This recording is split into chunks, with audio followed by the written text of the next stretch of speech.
بسم الله الرحمن الرحيم الحمد لله رب العالمين والصلاة والسلام على الأتمان والأكملان على أشرف الأنبياء وإمام المرسلين نبينا وحبيبنا وسيدنا محمد وعلى آله وصحبه أجمعين ومن تبعهم بإحسان إلى يوم الدين وبعد.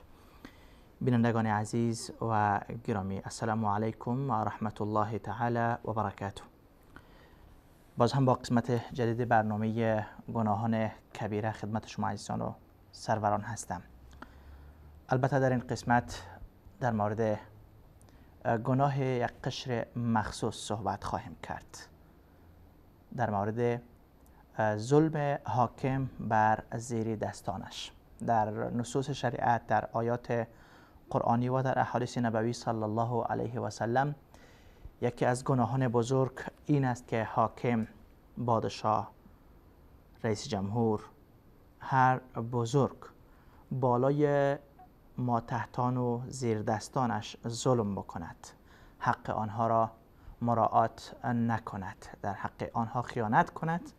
این یکی از گناهان بزرگ و یکی از گناهان کبیره حساب شده است. الله متعال در قرآن کریم می‌فرماید: اعوذ بالله من الشیطان الرجیم انما السبیل علی الذین یظلمون الناس و یبغون فی الارض بغیر الحق اولئک لهم عذاب علیم. یقینا کسانی که بر مردم ظلم میکنند و در روی زمین فساد و تجاوز و حدگذری را پیاده می کنند، برای اینها الله متعال عذاب دردناک و علیمی را آماده کرده است. در آیه دیگر الله متعال می فرماید که ولا تحسبن الله غافلا عما يعمل الظالمون انما يؤخرهم لیوم تشخص فیه الابصار. ای انسان، ای پیامبر صلی الله علیه و سلم، تو گمان مبر که الله متعال از ظلم کنندگان و از ستم پیشگان غافل و بیخبر است. انما یؤخرهم لیوم تشخص فیه الابصار. یقینا الله متعال مهلت میدهد این ظالمین را تا روزی که در آن روز چشمها خیره میگردد. مهطعین مقنعی رؤوسهم، در آن روز سرهایشان را بلند می کنند.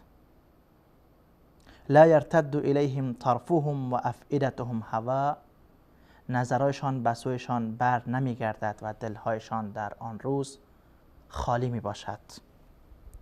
الله متعال در آیه دیگر می فرماید که و سیعلم الذین ظلموا ای منقلب ینقلبون.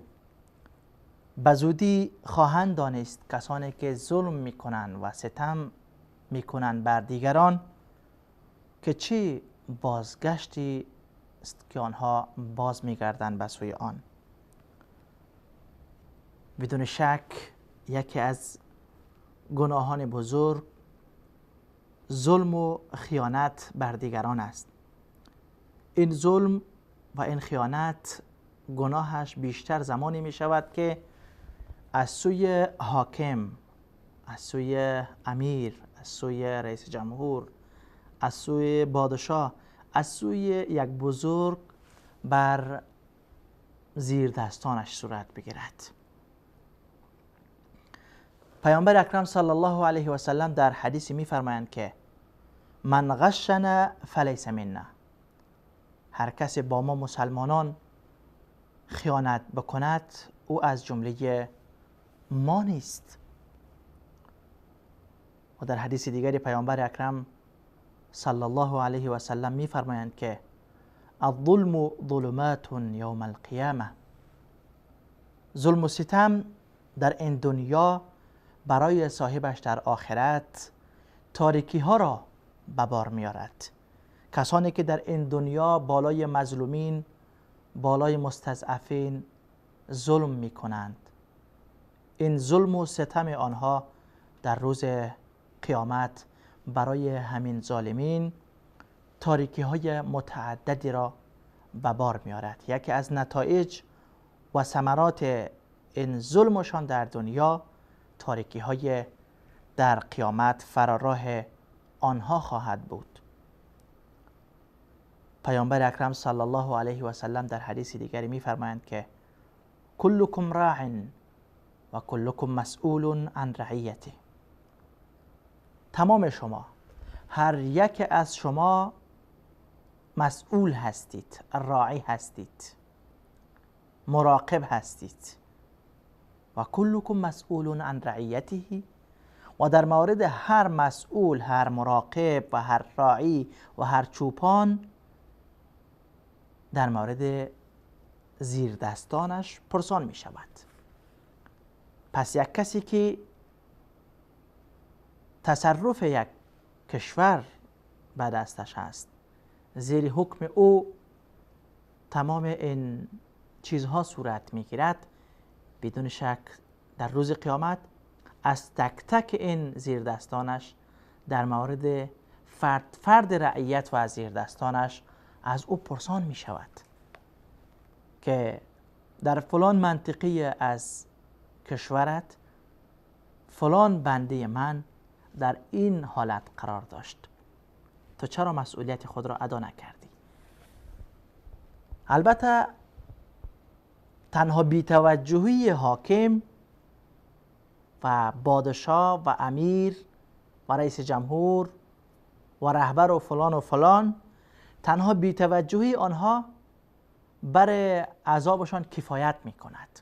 اینکه بی‌توجه بوده باشند، بی‌اعتنا باشند، اعتنای به امور ملت و رعیت و زیر دستان خود نکرده باشند، همین بی‌اعتنایی از او برای عذاب او، برای آوردن تاریکی ها در پیش روی او در روز قیامت کفایت می کند. اما زمانی که این حاکم، این پادشاه، این امیر، این رهبر، این مسئول، این سرپرست پا را فراتر نهاده، بی‌توجهی و بی‌اعتنایی به جای خود این خودش به ظلم اگر بپردازد، اینجا دیگه همان آیه الله متعال صدق می کند که و سیعلم الذین ظلموا ای منقلب ینقلبون. یقینا و به زودی ندیر کسانی که ظلم میکنند، ستم میکنند، عنقریب خواهند دانست که چگونه برمیگردند و جای برگشتن اینها چطور است. در حدیث دیگری پیامبر اکرم صلی الله علیه و سلم میفرماید که من استرعاه الله رعیتا ثم لم یحطها بنصحه الا حرم الله علیه الجنه. کسی را که الله متعال یک مسئولیت میدهد، در یک جای مدیر می شود، در یک جای امیر می شود، در یک جای حاکم می شود، در یک جای پادشاه می شود، در یک جای رئیس جمهور و وزیر می شود، هر کسی که به اندازه‌ای که برایش صلاحیت داده می شود و تعداد از زیر دستان زیر دست او قرار می گیرند، اما این انسان چی می کند؟ لم یحطها بنصحه، همراه زیر دستانش در مورد مسئولیتی که به او داده شده خیرخواهی را پیشه نمی کند. نه خیرخواهی برای زیر دستانش می کند و نه هم برای آن وظیفه و مسئولیتی که به او سپرده شده و نه در قبال او اعتنای خاص و توجه خاصی مبذول می کند. چنین انسانی را الله متعال چه جزای سنگینی می دهد؟ حرم الله علیه الجنه، بهشت را بر او حرام می گرداند. در صحیح بخاری حدیثی است، پیامبر اکرم صلی الله علیه و سلم می فرمایند که یموت یوم یموت و هو غاش لرعیته الا حرم الله علیه الجنه. چنین حاکم و پادشاه و رئیس جمهور و بزرگ و امیر روزی که این میمورد و از این دنیا میرود، در حالتی که به زیر دستان خود خیانت کرده، ظلم کرده، ستم کرده، چنین انسان ظالم، چنین حاکم ستمگر و ستم پیشه وقتی که از دنیا می رود، الله متعال بهشت را بر او حرام می گرداند. واقعا این جنایت خیلی بزرگی است. این گناه بزرگی است برای هر کسی که الله متعال مسئولیت داده، وظیفه داده، زیردستانی داده، باید در قبال زیردستان خود احتیاط بکند. باید در مقابل تک تک از زیردستانش احساس مسئولیت داشته باشد و برای اصلاح و بهبود آنها حرکت بکند. حضرت عمر رضی الله عنه بارها می گفتند که اگر در سرزمین عراق، در دورترین نقطه جهان اسلام آن زمان، اگر پلی سوراخ باشد و یک حیوان پایش در آن پل فرو برود، الله متعال در مورد آن حیوان از خلیفه مسلمانان، از امیر مؤمنین عمر ابن خطاب سوال خواهد کرد. پس وقتی که از خلیفه مسلمانان، از امیر مؤمنین، به خاطر مسئولیت بزرگی که به دوشی از اوست، در مورد یک پلی که در سرزمین عراق سوراخ است و پای یک جانور و یک حیوانی در آن پل فرو می رود، به خاطر خرابی این پل، خلیفه اینجا مورد بازپرس و بازجویی قرار می گیرد. این کسانی که امروز برگردن مسلمانان و بر گرده مسلمانان سوارند، نه تنها سوارند بلکه روی هم رفته تعداد زیادی از اینها در حق رعیت خود، در حق زیردستان خود ظلم میکنن و ستم میکنن که بزرگترین نمونهش را ما در سوریه میبینیم و دیده روانیم که بشار به عنوان رئیس جمهور و بزرگ سوریه و به عنوان رهبر و زعیم سوریه، ملت سوریه را توسط جنگنده های روسی و ایرانی، توسط ملیشه های شیعه از کل جهان چه ظلمی را بر بالای ملت مظلوم سوریه روانه داشته است و انجام نداده است. وقتی که الله تنها بی‌توجهی یک حاکم و یک زعیم و یک رئیس جمهور را مورد بازپرس قرار می‌دهد و از او سوال می‌کند که چرا بی‌توجه بودی، وقتی که از عمر در مورد فرو رفتن پای یک حیوان در یک پل در سرزمین عراق از عمر پرسان می‌کند و عمر را مورد محاسبه و حساب قرار می‌دهد، پس این بشاره که چند صد هزار ملت مظلوم سوریه را به خاک و خون می‌کشد و چند میلیون را بی خانمان می‌سازد و مهاجر را در بدر می‌سازد و در پشت این رهبر قلابی دیگری که ادعای رهبری جهان اسلام و ادعای حمایت از مظلومین و مستضعفین جهان، یعنی آقای خامنه‌ای، در روز قیامت این ظالمین و این ستمگاران پیش الله متعال چه پاسخی خواهند داشت؟ بدون شک این یکی از گناهان بزرگ است که الله متعال یقینا پرسان خواهند کرد از این ظالمین. پیامبر اکرم صلی الله علیه و سلم در حدیث دیگری می‌فرمایند که ما من حاکم یحکم بین الناس الا حبس یوم القیامه، نیست هیچ حاکمی که در یک گوشه از دنیا بالای تعدادی از مردم حکم روایی میکند و حکومت میکند، مگر این که در روز قیامت یکی از ملائکه های الله از عقب سر او میگیرد و این ملائکه منتظر فرمان الله است. اگر الله گفت این را به جهنم بینداز، به جهنم پرتاب میکند. در حدیث دیگری پیامبر اکرم صلی الله علیه و سلم میفرمایند که لیأتین علی القاضی العدل یوم القیامه ساعة یتمنى انه لم یقض بین اثنین فی تمرة. در روز قیامت بالای قاضی عادل، بالای کسی که قضاوت میکرد، قاضی بود،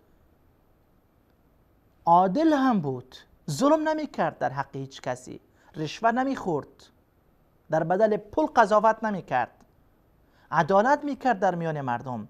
در روز قیامت یک ساعت بر بالای قاضی عادل چنان خواهد آمد که این قاضی عادل در آن روز تمنا می کند، آرزو می کند، حسرت می خورد ای کاش در میان دو انسان در مورد یک خرما هم فیصله نمی کردم و قضاوت نمی کردم. این سختی، محاسبه جدی و بازجویی عرق ریزی روز قیامت را به ما میرساند که کسی که در دنیا قضاوت کرده و در قضاوتش عدالت کرده، اما وقتی که سختی حساب و کتاب و محاسبه را در روز قیامت میبیند حسرت میخورد کاش من در میان دو انسان درباره یک خرما قضاوت و فیصله نمی کردم. به همین خاطر پیامبر اکرم صلی الله علیه و سلم همیشه دعا می کردن، می گفتن که اللهم من ولی من امر هذه الامه شیئا فرفق بهم فارفق به و من شفق علیهم فاشفق علیه. ای الله، هر انسانی که امر از امور مردم را به عهده میگیرد، مسئولیت از آنها را به عهده میگیرد، اگر با آنها نرمی میکند، الله تو امرای از او نرمی بکن، و اگر او سختی میکند، الله تو با او سختی بکن. تنها این حاکمان ظالم نی، حتی کسانی که با اندکترین چیز با اینها کمک میکنند و همکاری میکنند، آنها را نیز عذاب الهی در روز قیامت فرا میگیرد. پیامبر اکرم صلی الله علیه و سلم میفرمایند که سیکون امراء فسقة جواره، ان قریب زمان خواهد آمد که شما امیران فاسق و ظالم را خواهند دید. فمن صدقهم بکذبهم، کسی که دروغ این امیرهای ظالم و فاجر را تصدیق بکند، فاعانهم علی ظلمهم، و آنها را به ظلمشان اعانت و کمک بکند، فلیس منی ولست منه. پیامبر صلی الله علیه و سلم میفرمایند که من از آنها و آنها از من نیستند. ولن یرد علی الحوض، و این چنین معاونین و همکاران حاکمان ظالم هرگز به حوض کوثر وارد نخواهند شد. پیامبر اکرم صلی الله علیه و سلم وقتی که معاذ را به سوی یمن میفرستند، به معاذ توصیه میکنند. از جمله وصیت های پیامبر اکرم صلی الله علیه و سلم چی است؟ معاذ کیست؟ صحابی جلیل القدر، شاگرد مکتب پیامبر اکرم صلی الله علیه و سلم، یکی از علمای یاران رسول الله صلی الله علیه و سلم. این را پیامبر صلی الله علیه و سلم وقتی که به عنوان امیر به سوی یمن میفرستند توصیه میکنند. یکی از وصیت هایی که به معاذ کردند این بود که ایاک و کرائم اموالهم، اجتناب بکن از مالهای گرانبهای آنها. یعنی وقتی که تو صدقه و زکات را، وقتی که زکات را از مال مردم یمن میگیری، پس بهترین مالهای آنها را در صدقه نگیر، نه پسترین مال آنها را در صدقه بگیر چون حق الله است، و نه بهترین مالهای آنها را در زکات بگیر، بلکه میانه، نه بسیار گوسفند گرانبها، نه بسیار گوسفند از بین رفته، بلکه متوسط، نه شتر بسیار گرانبها، نه شتر کاملا از بین رفته، بلکه میانه و وسط را از مالهای آنها در هنگام زکات گرفتن بگیر. چرا؟ واتق دعوت المظلوم، چون اگر تو از گرانبهای مال آنها میگیری، اینجا تو در حق آنها ظلم کرده ای.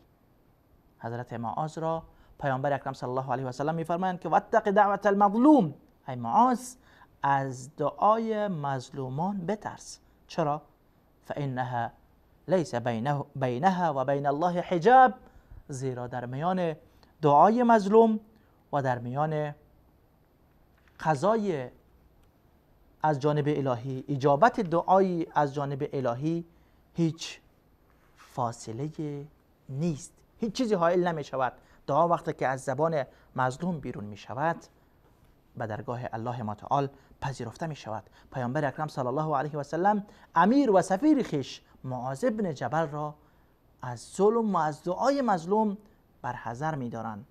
امروز اگر بیاین حالت این زعما و این حکام ظالمی که بر گرده مسلمانان سوار هستند و چه ظلم و جنایتی را در حق مسلمانان نمی کنند، اگر حالت اینها را ببینند پیامبر اکرم صلی الله علیه و سلم چه خواهند فرمود؟ معاذی که گفت من با کتاب الله فیصله می کنم، با سنت تو فیصله می کنم ای پیامبر صلی الله علیه و سلم، و سپس در اموری که نص نیافتم اجتهاد می کنم. چنین معاذ را پیامبر اکرم صلی الله علیه و سلم از عذاب مظلومان بیم می دهند. عمر بن عبدالعزیز رحمه الله و عمرو بن مهاجر که یکی از قاضیاش و یکی از علمای اطرافش بود همیشه می گفت که ای عمرو بن مهاجر، وقتی که می بینی من در یک امر از حق انحراف می شوم، می بینی کجروی می کنم، اینجا فوراً دستت را روی شانه های من بگذار و من را بگو که چی می کنی ای عمر، تا من متوجه شوم و بر راه اشتباه نروم. اینها خلفای عادل و راشد اسلام بودند که سعی میکردند در هیچ امری به خطا نروند، منحرف نشوند، کجروی نکنند، در حق کسی ظلم نکنند. اما کسانی که امروز بر ما تحتان خیش، بر زیر دستان خیش ظلم میکنند، یقینا یکی از بزرگترین گناهان را مرتکب شدند که در روز قیامت اینها ضرور خواهند دانست که چه پاداش و چه عذاب منتظر اینها خواهد بود. الله متعال همین ما شما را توفیق بدهد در هر امری که ما مکلف هستیم و زیر دستان را الله برای ما گردانیده حق آنها را نخوریم، در حق آنها ظلم نکنیم، خیانت نکنیم و در وظیفه خود خیانت و در مسئولیتی که به ما موکول شده است در او خیانت و از ظلم نکنیم. مبادا در روز قیامت پشیمانی و ندامت سود نخواهد داشت. همه شما عزیزان را تا قسمت بعدی برنامه گناهان کبیره به الله یکتا و یگانه میسپارم. الله یار و مددگارتان و السلام علیکم و رحمت الله و برکاته.